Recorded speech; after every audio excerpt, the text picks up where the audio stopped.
بالله من الشيطان الرجيم. بسم الله الرحمن الرحيم. الحمد لله رب العالمين الرحمن الرحيم مالك يوم الدين. إياك نعبد وإياك نستعين. اهدنا الصراط المستقيم صراط الذين أنعمت عليهم غير المغضوب عليهم ولا الضالين. بسم الله الرحمن الرحيم. السلام عليكم ورحمة الله تعالى وبركاته.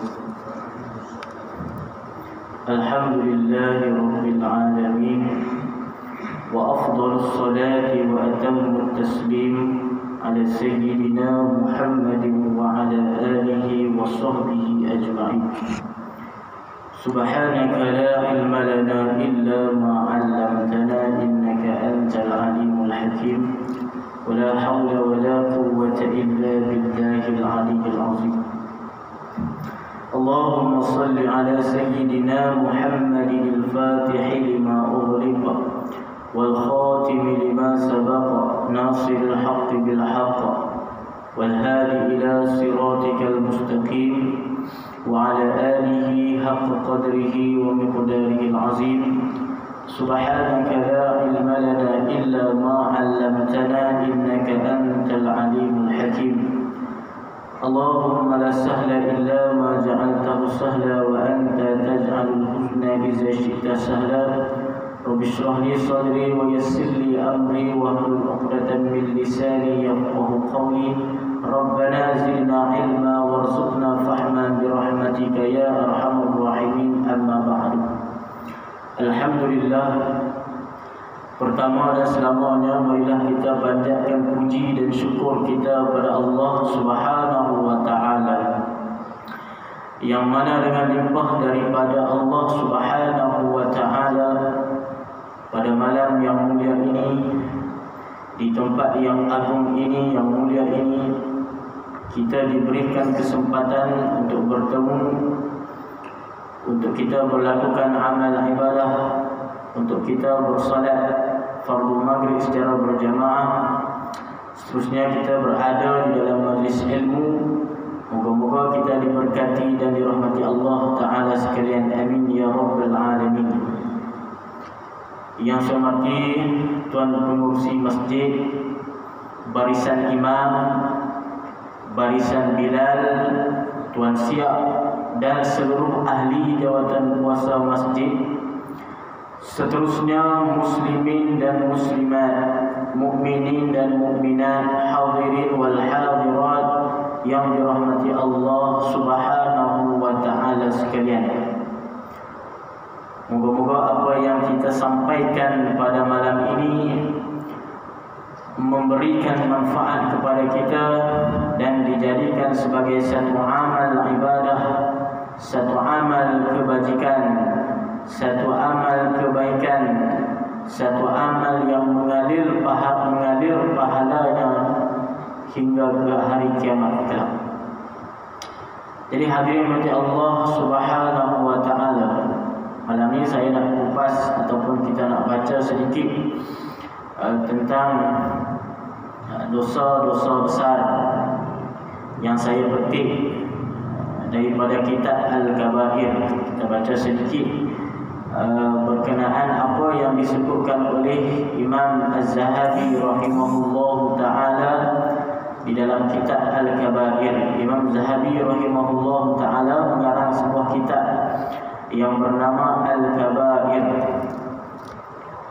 Al-Kabair karangan Imam Al-Hafiz Syamsuddin Abi Abdillah Muhammad bin Ahmad Osman Az-Zahabi rahimahullahu ta'ala.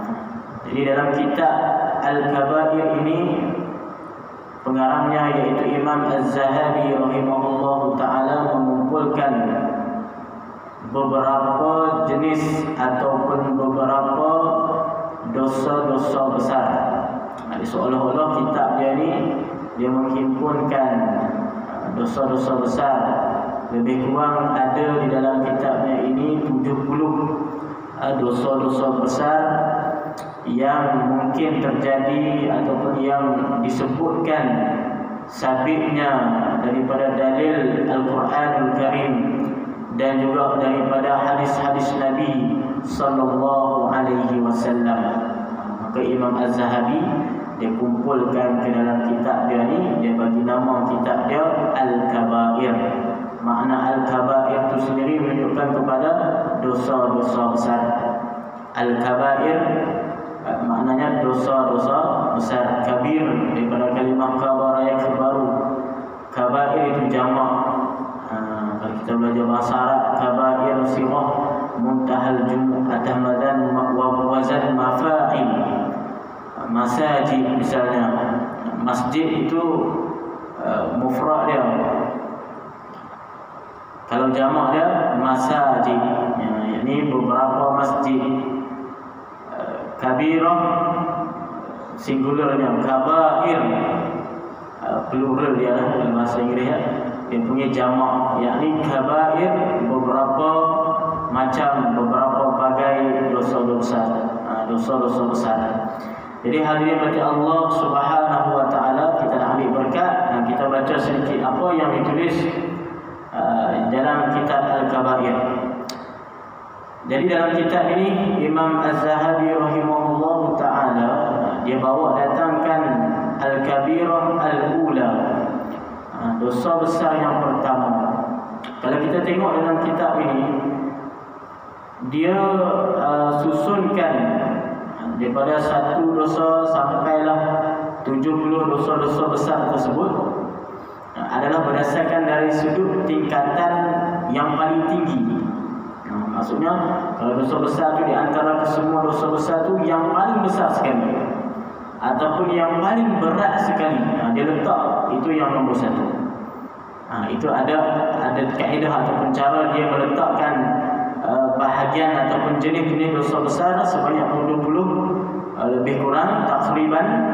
Kemudian dosa yang paling utama itu ataupun bahagian dosa yang paling pertama itu adalah dosa besar yang paling kuat ataupun yang paling besar lah, kita kata yang paling besar.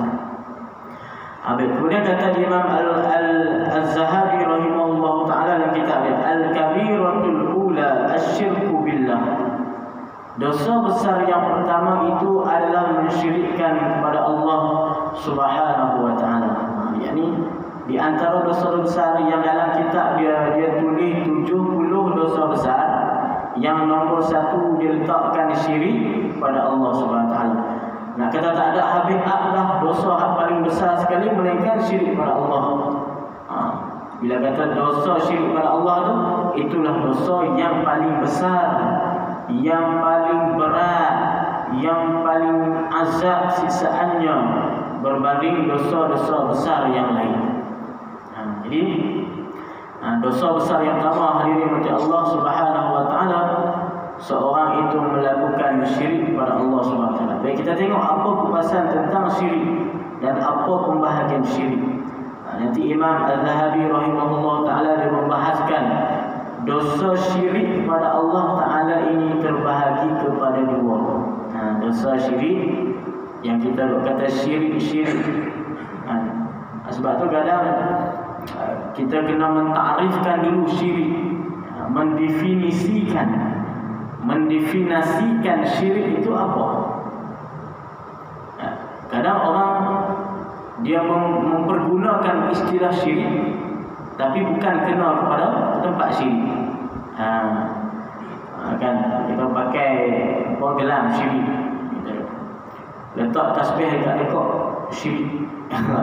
Kan misalnya contoh, ada orang mendakwa sedemikian kan, letak tasbih kan, dan ada orang yang dia letak tasbih.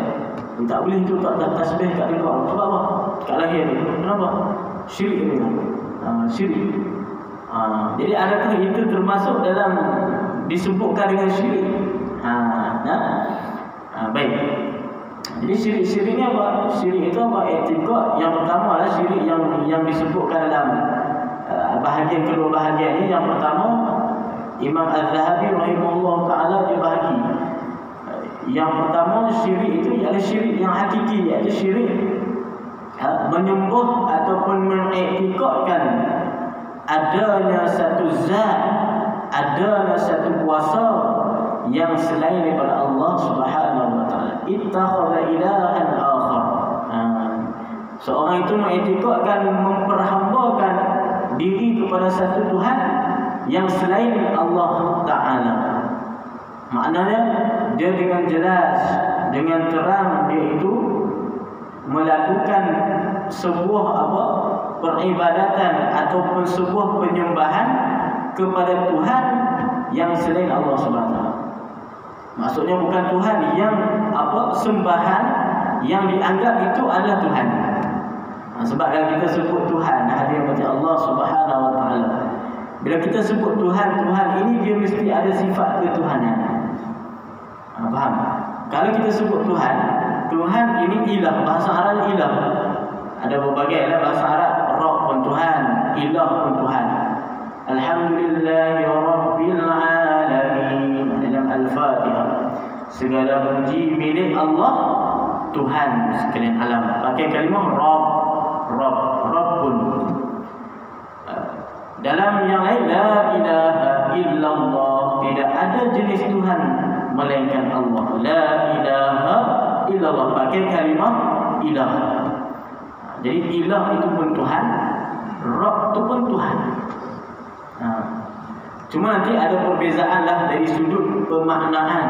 Kalau terjemah sama, kalau bahasa kita, bahasa Melayu, kita terjemah Tuhan juga kan.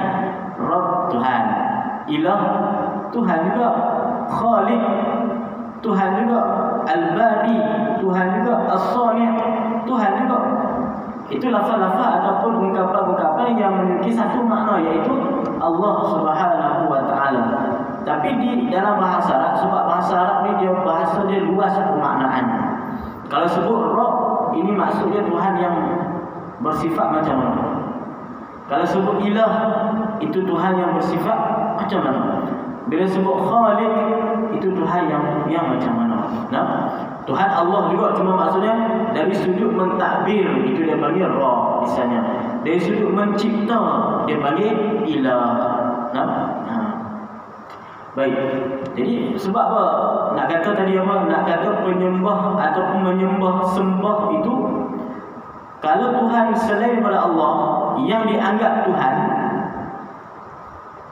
itu sebenarnya tidak boleh kita isbatkan sebagai itu Tuhan. Maksudnya begini, sebab Tuhan mesti dia memiliki sifat ketuhanan. Ilah ni dia mesti memiliki sifat uluhiyah, yakni sifat ketuhanan. Apa sifat ketuhanan? Yang pertama sifat istighna. Sifat istighna. Yang kedua dia panggil sifat iftiqar. Sifat istighna ni apa? Sifat yang istighna an kulli ma siwa. Dia panggil istighna an kulli ma siwa. Tuhan ini dia tak berhajat, tak perlu kepada selain daripadanya. Itu Tuhan. Itu dipanggil sifat istighna. Yang kedua, Tuhan ni dia mesti ada sifat iftiqar. yakni iftiqaru kulli ma ada ilaihi. Berhajat selain daripadanya kepada dia.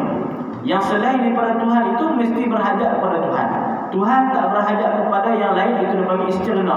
Yang lain berhajat kepada Tuhan, itu dia panggil iftiqar. Kalau ada dua sifat ini, boleh dinamakan Tuhan. Ada dua sifat ni boleh dipanggil Tuhan. Maka ada Tuhan selain daripada Allah Subhanahu wa taala yang memiliki dua sifat ni? Tak ada. Jadi orang yang kafir, orang kufur, orang kafir ataupun non muslim dulu kan ada tak di mana tu tak boleh panggil sebagai kafir kan. Kena panggil apa? Non muslim. Sebab apa? Kafir itu bahasa kasar. Kena panggil non muslim. Bukan Islam. Tak boleh panggil orang yang Hindu, orang Buddha, orang Kristian, tak boleh panggil kafir.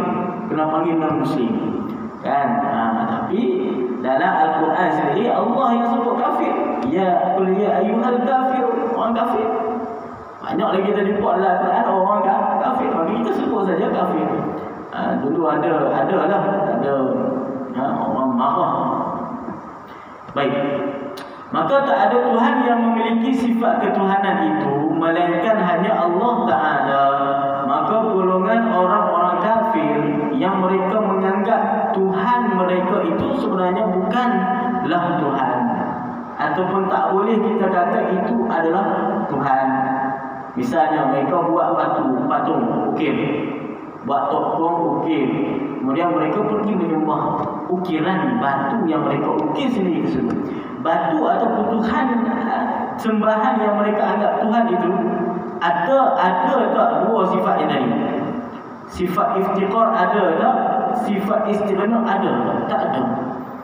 Ada tak dia ini yang orang yang lain mesti memerlukan kat dia? Tak. Nak makan mesti kena dia yang gerakkan. Nak minum mesti patung tu yang gerakkan. Tak ada.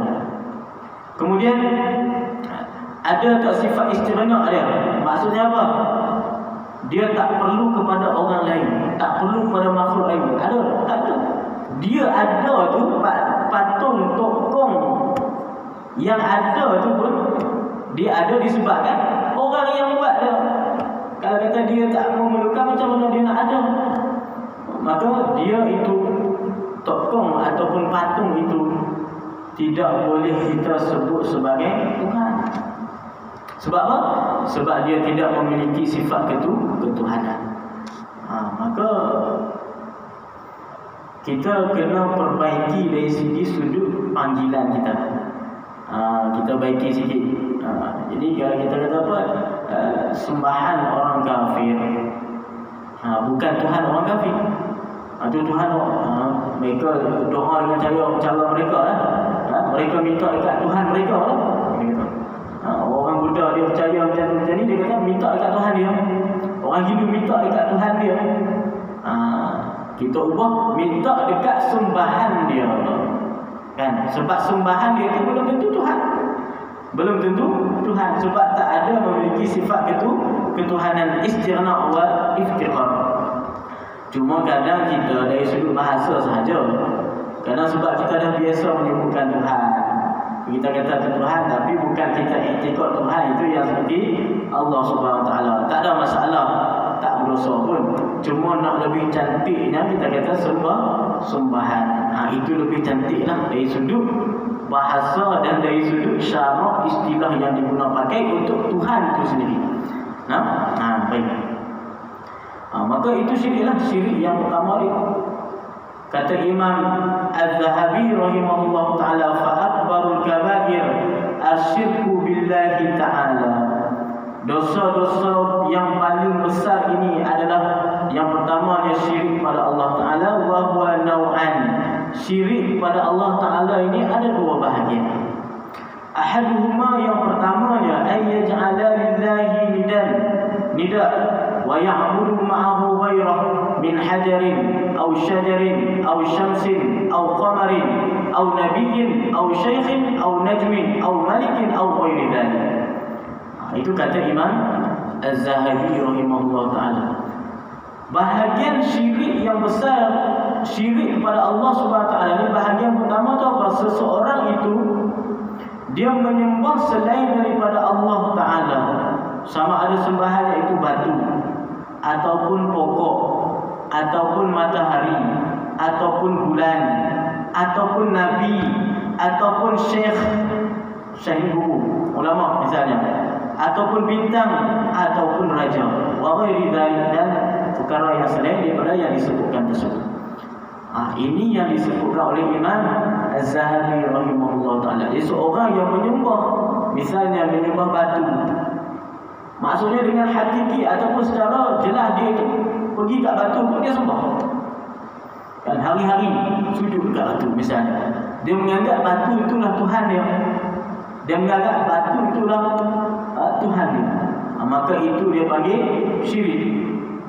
Itulah definisi ataupun pentakrifan syirik kepada Allah Subhanahu Wa Taala. Dan dia iktikad dari segi perbuatannya Dan dari segi etikotnya, dia beriktikad kata apa yang disembahkan itu, misalnya batu ataupun pokok ataupun matahari ataupun bulan dan seumpamanya, itulah Tuhan dia.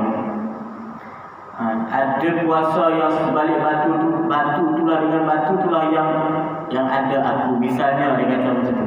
Maka itulah contoh yang syirik kepada Allah Subhanahu wa taala. Ini bahagian syirik yang pertama, syirik yang jadi, syirik yang secara terang-terangan, yakni mengiktikadkan adanya Tuhan selain daripada Allah Subhanahu wa taala.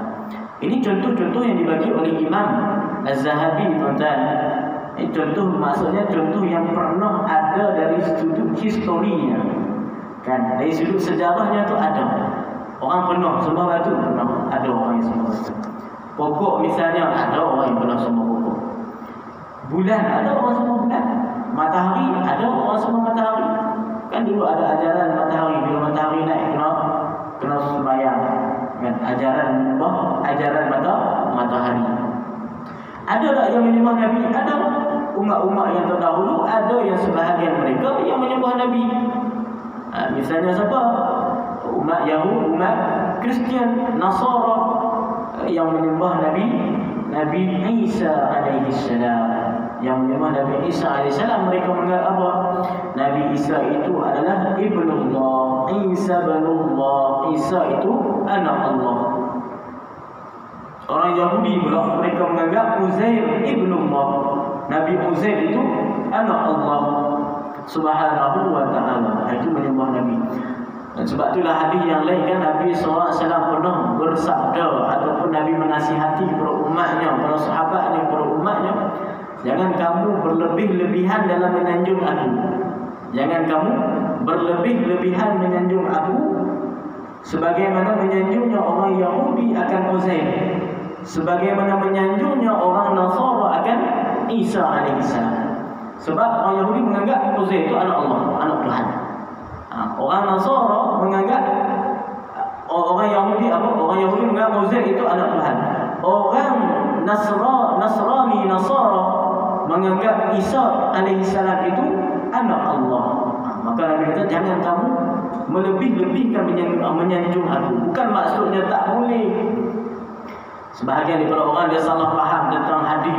Dia kata, oh tak boleh tu, Nabi kata sini jangan anggung-anggungkan dia. Maka tak boleh kita sambut maulid besar-besaran ni, bid'ah. Misalnya contoh. Itu akibat daripada tidak memahami teks secara tepat. Tidak memahami apa yang mantuk dan mafhum yang disebut oleh Nabi sallallahu alaihi wasallam. Mantuk dan mafhum kena faham secara jelas.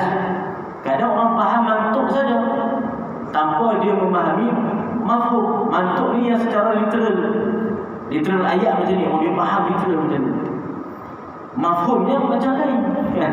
Hurrimat alaikumul maitatu wad-damu wa lahmul khinzir.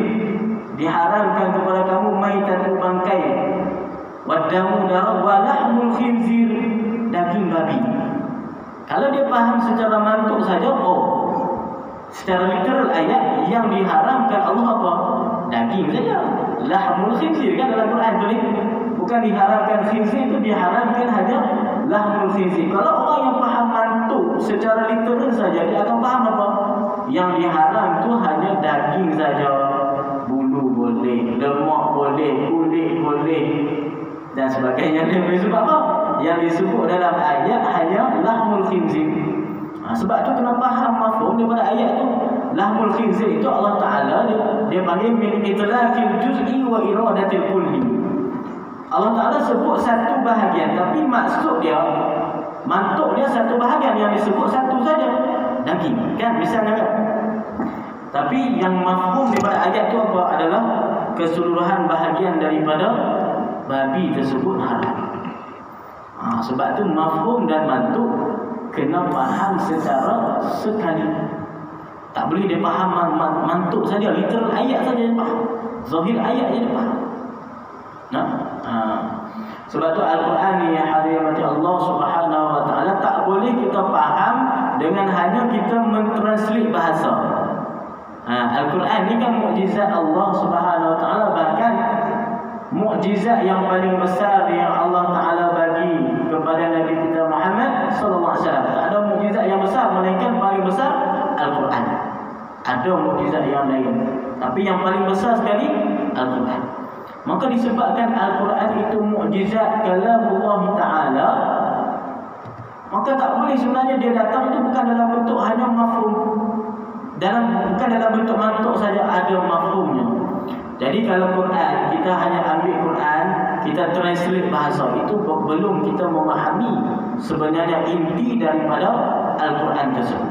Jadi dia memerlukan kepada ilmu-ilmu penyokong, ilmu-ilmu pendukung yang lain, ilmu-ilmu alat yang lain untuk kita menyelami makna-makna tersirat, makna-makna tersurat daripada kalam Allah Ta'ala. Macam tadi, kalau kata dia faham translate ke bahasa Melayu, Allahul khinzir, daging babi. Tapi dia tak faham balaghah, dia tak faham isti'arah, dia tak faham ilmu bayan, ilmu balaghah yang ada dirangkumkan dalam ilmu bahasa Arab. Ada badi', ada bayan, ada ma'ani. Dia tak faham ilmu balaghah, maka dia tak boleh translatekan secara mafhum yang dikehendaki daripada ayat Quran tersebut. Kan? Begitu dia ayat-ayat yang lain. Fakku raqabah, itu semua dipanggil kalam majaz. Di dalam ilmu bayan cabang daripada ilmu balaghah. Ilmu balaghah ni duduk dalam ulum al-arabiyyah, iaitu ilmu-ilmu dalam bahasa Arab. Ada nahwunya, ada suaranya, ada balaghah dan sebagainya. Baik. Sebab tu tadi apa? Nabi kata jangan kamu mengagung-agungkan aku sangat sampai kamu terlebih takut. Nabi takut umatnya mengangkat dan menyembah Nabi sallallahu alaihi wasallam, ataupun mendakwa seperti mana dakwaan orang Nasara kepada Nabi Isa alaihi salam, ataupun sebagaimana yang didakwa oleh Nabi orang Yahudi kepada Nabi Uzair alaihi salam. Sebab tu Nabi kata macam tu. Bukan Nabi tak suruh mengagungkan. Bahkan Nabi itu patut untuk ditakzimkan, patut diagungkan, kerana kekasih Allah Subhanahu Wa Taala. Sebab tu kalau orang yang salah faham, kita tak boleh sangat kita agung-agung sangat ni. Tak boleh kita nak buat sama-sama dengan Rasul, kan? Tak boleh kita nak selalu berselawat. Sudah dah. Itu bukan daripada ajaran yang sebenar yang menepati dengan akidah kita ahli sunnah wal jamaah. Sedangkan dalam hadis Nabi kata ana sayyidu waladi Adam, kan? Ana sayyidu waladi Adam. Aku ni penghulu kepada anak Adam, penghulu manusia. Wala fakhra, tapi aku tak ada sifat kebanggaan, sifat riya, sifat takabur, tak ada. Nabi itu penghulu anak Adam, kan? Apalagi kalau penghulu kita pun kita kena letakkan dia pada tempat yang mulia. Raja kita, pemimpin kita, sultan kita yang ada di negeri kita letakkan dia di tempat yang mulia. Kita mentakzimkan dia, kita mengagungkan dia, kan? Kita mengidolakan dia, kita menghormatikan dia. Apalagi raja bagi segala manusia. Sayyidu waladi Adam, sultan, penghulu, raja, ketua bagi segala anak Adam, bagi segala manusia. Baik, itu syirik yang pertama. Dia baca Allah Subhanahu Wa Taala. Au syaikhin, kata Imam Az-Zahabi lagi, ataupun seorang itu dia menganggap syaikh, menganggap gurunya itu menyembah gurunya, kan? Sebab tu sebahagian daripada kita tengok, kan, terjadinya sesat ataupun menyeleweng sesebuah ajaran, kadang itu dia melampau-lampau, ghulu, ekstrim, sampai sehingga kan menganggap gurunya itu Nabi, ataupun menganggap gurunya itu Tuhan, bahkan menganggap gurunya itu Tuhan. Maka itu pun adalah syirik yang besar kepada Allah Subhanahu Wa Taala. Au najmin au malikin au ghairi dzalik. Maka itulah di antara contoh-contoh. Wa hadha huwa syirkul akbar alladhi dzakarahu Allah azza wa jalla. Inilah syirik-syirik yang besar yang Allah Taala sebutkan dalam Al-Quran. Qala Allah Taala innallaha la yaghfiru an yushraka bihi wa yaghfiru ma duna dzalika liman yasha. Sesungguhnya Allah tidak mengampunkan orang yang melakukan perkara syirik kepadanya, dan Allah Ta'ala mengampunkan dosa selain daripada syirik liman yasha, bagi orang-orang yang Allah Ta'ala kehendaki. Maka dosa syirik ni hadirin mati Allah Subhanahu wa Ta'ala, syirik ini dosa yang tidak diampunkan. Jelas intinya dalam ayat Al-Quran ini, innallaha la yaghfiru, Allah Ta'ala tak ampunkan ay yushraka bihi, orang yang melakukan dosa syirik kepadanya, wa yaghfiru, dan Allah Ta'ala ampunkan ma duna dzalik, dosa selain daripada syirik. Kita umum manusia ni ada melakukan dosa, kan? Dosa kita dengan mak ayah, dosa kita dengan kawan, dosa kita dengan orang yang lain, ataupun dosa kita dengan Allah Subhanahu wa Ta'ala, dosa yang selain pada syirik. Maka semua dosa itu akan diampunkan oleh Allah Subhanahu wa Ta'ala kalau mana seseorang itu bertaubat kepada Allah Subhanahu wa Ta'ala. Dosa tinggalkan sembahyang, dosa tinggalkan puasa, dosa tinggalkan segala perintah Allah, bahkan dosa zina, minum khamar, arak, judi, rasuah, makan wang haram dan sebagainya. Kesemua dosa itu kalau seorang itu bertaubat, insya-Allah Allah Ta'ala boleh ampunkannya. At-taib min az-zambi kaman la dzamba lah. Orang yang bertaubat daripada dosa seperti mana kain putih kosong, tak ada dosa. Sebab tu orang kalau mu'allaf dia masuk dalam Islam, tak ada, walaupun sebelum tu dia melakukan dosa kepada Allah SWT. Dosa macam-macam dia buat sebelum dia masuk Islam. Masa dalam keadaan jahiliyah, kufurnya, sebelah depan dia masuk Islam, maka seperti kain putih. Itu sama juga seperti orang yang bertaubat daripada dosa. Sebab tu kita ni dianjurkan jangan kita berhenti daripada bertaubat pada Allah SWT. Jangan kita pernah bercita-cita untuk berhenti bertaubat kepada Allah Subhanahu wa Ta'ala ketika mana kita melakukan kesalahan, ketika mana kita melakukan dosa. Jadi tak ada orang kata yang tak ada buat dosa, tak ada. Semua kita ada buat dosa. Kullu bani Adam khata' wa khairul khata'in tawwabun. Al-insan mahallul khata' wan nisyan. Tiap-tiap orang manusia ni dia ada khata', ada kesalahan, ada dosa. Sebaik-baiknya adalah orang yang bertaubat. Al-insan mahallul khata' wan nisyan. Manusia ni adalah tempatnya kesalahan, tempatnya kelupaan. Jadi bila sebut nama manusia, ada yang salahnya, ada yang melakukan dosa. Cuma bagaimana kita nak kembali kepada Allah SWT adalah dengan kita bertaubat kepada Allah Subhanahu wa Ta'ala, melainkan dosa syirik. Dosa syirik Allah Ta'ala tak ampunkan. Baik, itu nauk yang pertama. Kita sikit lagi tuan-tuan, kita baca sikit lagi. Wan nauk tsani, bahagian syirik yang kedua, kata Imam Az-Zahabi rahimahullah ta'ala. Sampai berapa Ustaz? Sampai Isya. Isya berapa minit ni? Ada bunyi ya? 10 minit ni. Kita tahu Ustaz kita belajar lagi. Baik, hadirin mati Allah SWT.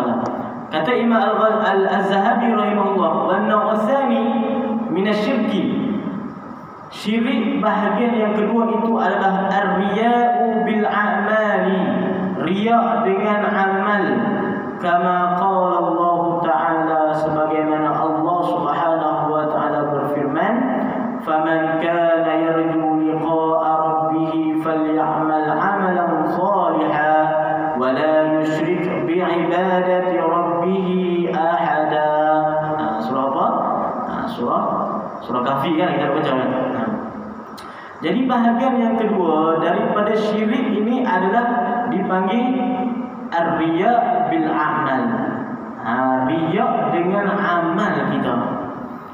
Jadi dia panggil riya' ni adalah syirkul asghar, syirik yang kecil. Kalau menyembah Tuhan, menyembah yang lain daripada Allah, itu mensyirikkan Allah, mengiktikadkan ada lagi Tuhan yang selain daripada Allah, mengambil sesuatu yang lain sebagai sembahan, itu dia panggil syirkul akbar, syirik yang besar, tak ada ampun baginya. Sebagaimana kita baca tadi dalam ayat tadi, Allah Ta'ala tak mengampunkan dosa syirik, iaitu syirik akbar tadi. Syirik yang kita iktikadkan ada yang lain, seseorang mengiktikadkan ada kuasa yang lain, ada Tuhan yang lain selain daripada Allah Subhanahu wa Ta'ala. Bahagian syirik yang kedua ini dia panggil ar-riya' bil a'mal. Jadi riya' itu sebenarnya adalah dianggap sebagai syirik, tapi dia panggil syirik yang asghar, syirik yang kecil. Bagaimana riya' bil a'mal? Riya' ni apa? Menunjukkan, memperlihatkan. Ra'a, riya' daripada kalimah ra'a, melihat. Yakni apa? Menunjukkan dengan amalnya, nak tunjuk dekat orang. Dia beramal. Sebab apa dia beramal tu? Kerana orang. Sebab apa? Dengan amal itu dia nak tunjuk kata dia adalah orang yang soleh misalnya. Dia berpuasa tiap hari. Sebab apa puasa tiap hari? Sebab nak bagi tahu dekat orang, kata dia ini orang yang abid, orang yang soleh, orang yang sentiasa berpuasa hari-hari puasa. Kan? Tapi puasa yang afdal tu kata Nabi, puasa Daud kan. Afdalus siyam siyam Daud. Kana yasumu yawman wa yaftiru yawman. Sebaik-baik puasa tu puasa siapa? Puasa Nabi Daud. Kana yasumu yawman wa yaftiru yawman. Puasa selang sehari. Hari ni puasa, esok tak puasa. Lusa pula puasa, kemudian tak puasa. Selang-selang itu dia panggil puasa Nabi Daud alaihissalam. Ini dia puasa ni. Puasa ke ataupun dia semayang. Kan? Masjid pada datang awal. Tapi bab riya ni kita tak boleh nak hukum dia. Bab riya ni adalah af'alul qulub, satu perbuatan dalaman hati. Bukan af'al yang boleh kita menghukumkan. Kita tengok orang ni puasa tiap hari, kata kamu ni riya. Mana boleh kan? Tengok tiap hari dia datang masjid awal, ni riya ni, nak tunjuk ke orang kata dia masjid awal hari ni. Tak boleh kita anggap, tak boleh kita hukumkan macam tu. Riya ni dia dengan Allah Subhanahu Wa Taala saja. Sebab kita tak boleh baca hati orang. Boleh kita baca hati orang kata dia itu riya ke tak? Dia itu ikhlas ke tak? Tak boleh. Maka riya ni perbuatan yang sebahagian pada min af'alil qulub, pada perbuatan hati. Maka yang mengetahui rahsia hati kita siapa? Allah Taala. Sebab itu kita menghukumkan orang secara zahir saja. Kalau kita tengok orang maksiat, kita hukumkan dia maksiat. Jangan kita hukum kata dia itu masuk neraka, ataupun dia itu tak ada tempat di sisi Allah, ataupun Allah Ta'ala murka dekat dia. Kita hukumkan berdasarkan zahir. Apa yang dia lakukan, itu yang kita hukumkan berdasarkan apa yang disebutkan dalam Quran, berdasarkan yang disebutkan dalam hadis, berdasarkan apa yang disebutkan oleh ulama-ulama dalam syariat kita. Kita hukumkan macam tu. Tak boleh kita hukumkan yang lebih yang kita tak tahu. Sebab yang berhak menghukumkan siapa? Allah Subhanahu Wa Ta'ala. Mana tahu mungkin boleh jadi satu hari dia bertaubat, maka Allah Ta'ala ampun taubat dia, ampun dosa dia dengan sebab dia bertaubat, masuk dia ke dalam syurga Allah Ta'ala. Kan kalau kita baca sejarah kan kisah apa Zannun al-Misri. Zannun al-Misri seorang ulama hebat, wali di zaman dia. Anak murid nama Hasan al-Basri. Hasan al-Basri adalah murid Sayyidina Ali. Sayyidina Ali kan akhirnya di Baghdad, di Basrah. Hasan al-Basri anak murid Sayyidina Ali. Zannun al-Misri ni anak murid pada Hasan al-Basri. Ulama besar, wali Allah Subhanahu Wa Ta'ala. Tapi pada zaman dia dulu, sebelum dia menjadi ulama, jadi orang soleh, orang abid, wali pada Allah ni, sebelum tu dia itu orang yang pemaksiat tegar. Maksudnya orang yang memang betul-betul buat maksiat pada Allah Subhanahu Wa Taala. Dikatakan dia ni orang yang suka sangat minum khamar. Kita kisah ni diceritakan sebahagiannya dalam kitab An-Nawadir karangan Imam Al-Qalyubi. Dalam kitab An-Nawadir itu menceritakan banyak kisah-kisah dalam tu. Jadi satunya Zannun al-Misri. Zannun al-Misri ni, maka di rumah dia tu banyaklah botol-botol arak, bukan botol biasa, kecil. Tempayan arak penuh dalam rumah dia. Itu memang kaki arak betul lah.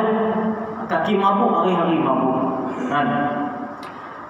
Maka satu ketika ni Zainul Al-Misri ni dia ada anak kecil dia, kemudian anak dia dipanggil Allah Subhanahu Wa Taala wafat, mati anak dia.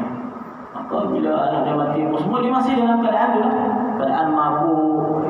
Jadi terkenal lah bila orang sebut Zainul Al-Misri ni, dia ni memang ahli maksiat lah. Memang kaki mabuk, kaki zina, kaki arak. Segala-gala raja dia lah, raja maksiat tu dia lah. Dan maka satu malam tu dia tidur, dia mimpi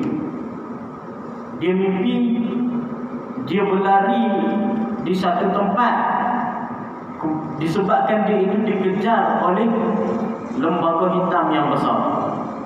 Lembaga hitam yang besar tu kejar dia. Kemudian dia lari, dia nampak ada seorang tua yang berpakaian warna putih, pakai pakaian putih. Kemudian dia minta tolong dekat orang tua tu. Dia minta tolong, ada lembaga hitam yang kejar dia. Maka orang tua tu tak kata apa senyap dia tu. Orang tua nampak lemah, bertongkat, lemah orang tua. Pakai pakaian putih, semua putih.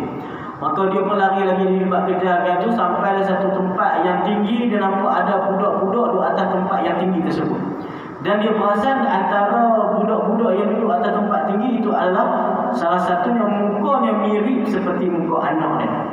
Sama seperti anak dia yang wafat, anak dia dah meninggal dunia. Kemudian dia pergi, dan rupanya betul itu anak dia. Bila dia berjumpa dengan anak dia, maka anak dia ceritakan keadaan ayah dia tadi. Kata, wahai ayahku, keadaan kamu tadi yang kamu lari pada lembaga besar itu adalah satu gambaran daripada dosa maksiat yang ayah lakukan sewaktu di dunia ni. Dan gambaran seorang yang memakai pakaian putih itu adalah gambaran sedikitnya amal kebajikan ayah. Yang dah tua, orang tua pakai putih itu tak larat buat apa, dia minta tolong pun tak boleh nak tolong. Tak boleh nak tolong dia. Sebab itulah dirupakan sebagai amal ayah yang sedikit, yang tak mampu nak menolong ayah dikejar oleh lembaga hitam, iaitu kejahatan, dosa, maksiat yang Allah Ta'ala ayah-ayah lakukan. Maka lepas dia sedar daripada mimpi, sejak peristiwa tu, terus dia pecahkan habis semua botol-botol Allah, botol-botol khamar yang ada dalam rumah itu. Kemudian dia pergi menuntut ilmu. Belajarlah daripada Hasan Al-Basri, dan dia muncul sebagai seorang ulama yang besar, bahkan bertaraf wali Allah Subhanahu Wa Taala. Jangan kata mungkin kadang kita menjudge orang kata dia ni itu dia ini, kadang kebaikan ataupun kedepannya al-umur bil khawatim pun akhirannya kita tak tahu. Sebab tu nahnu nahkumu bil zawahir saja. Kita menghukumkan secara zahir, wallahu yatawallas sarair. Yang menghukumkan rahsia-rahsianya itu adalah Allah Subhanahu Wa Taala. Begitu juga lah tuan-tuan, dosa syirik ini dosa syirik yang kecil ni, itu riak dalam beramal, sebahagian daripada dosa ataupun syirik kepada Allah Subhanahu Wa Taala tak boleh kita hukumkan dia ini riak, si fulan ini riak, si fulan itu riak, dia itu riak, tak boleh kita hukumkan, melainkan itu adalah af'al dia dengan bergantung dengan Allah Subhanahu Wa Taala. Jadi hal dia mati Allah Subhanahu Wa Taala. Saya ingat kita berhenti di situ. Moga-moga apa yang saya sampaikan ini menjadi buah manfaat pada diri saya sendiri dan juga hadirin yang mendengar hari ini. Moga kita dapat beramal, kita mendapatkan apa yang dihajatkan daripada segala buah-buah kebaikan kita yang kita akan nikmatinya di akhirat kelak. Wallahu a'lam bishawab. Bismillahirrahmanirrahim. Alhamdulillahirabbil alamin, wassalatu wassalamu ala asyrafil anbiya'i was mursalin wa ala alihi washabbihi ajma'in. Allahumma faqihna fid din wa 'allimna ta'allamna min ibadikas salihin. Allahumma arinal haqqa haqqan warzuqna ittiba'ah wa arinal batila batilan warzuqna ijtinabah. Sallallahu alaihi wasallam Muhammad wa ala alihi washabbihi ajma'in. Walhamdulillahi rabbil alamin. Assalamualaikum warahmatullahi wabarakatuh.